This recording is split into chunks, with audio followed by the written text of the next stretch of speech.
Si vous deviez prendre l'avion à l'aéroport Montréal-Trudeau et qu'on vous disait les contrôleurs aériens sont devenus tellement cool que la seule information qu'ils donnent maintenant aux pilotes, c'est tous les chemins mènent à l'aéroport Montréal-Trudeau. Est-ce que vous vous sentiriez en sécurité?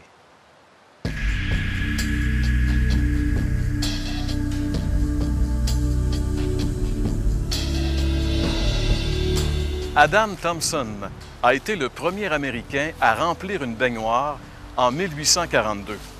Cette nouvelle alarma tellement le monde médical qu'on s'est mis à dire que ça provoquerait toutes sortes de maladies, le rhumatisme, des maladies respiratoires, si bien que la ville de Philadelphie interdit l'utilisation de la baignoire. Les villes de Hartford et Providence au Connecticut, elles, surtaxèrent immédiatement l'eau. Évidemment, tous ces gens-là se trompaient grandement. Ce qui veut dire que finalement, majorité ne veut pas nécessairement dire vérité. C'est de cela que nous allons parler aujourd'hui à l'heure de la bonne nouvelle.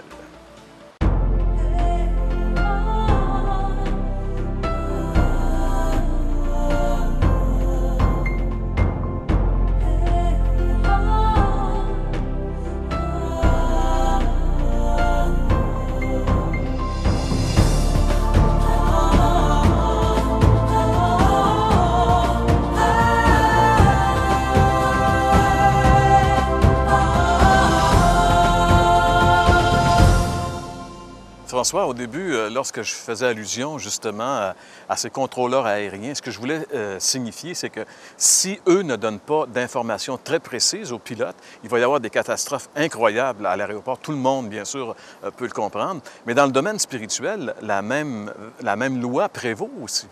Il n'y a pas de hasard, là. Il n'y a pas de place pour le hasard encore ici.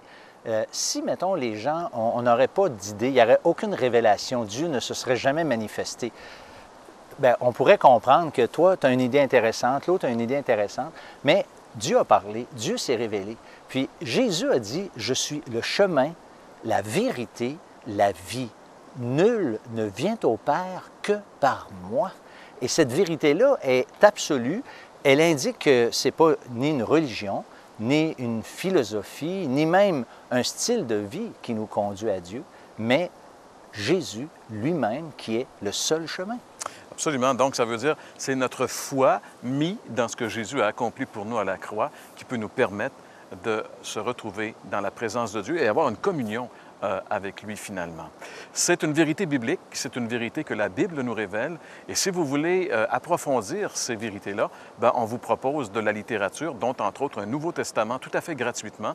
Et pour le recevoir, bien, vous n'avez qu'à écouter ce qui suit, on vous donne nos coordonnées. Vous voulez approfondir votre réflexion suite à notre émission? L'heure de la bonne nouvelle vous offre gratuitement un exemplaire du Nouveau Testament, la brochure Une religion ou Jésus-Christ, ainsi que le recueil de méditations quotidiennes Bonne Semence. Pour recevoir le tout, écrivez-nous et faites-nous part de vos commentaires à l'adresse suivante. L'heure de la bonne nouvelle, casier postal 2, Saint-Jean-Chrysostome, Québec, G6Z2L4. Vous pouvez également nous rejoindre par courrier électronique hbn@abacom.com.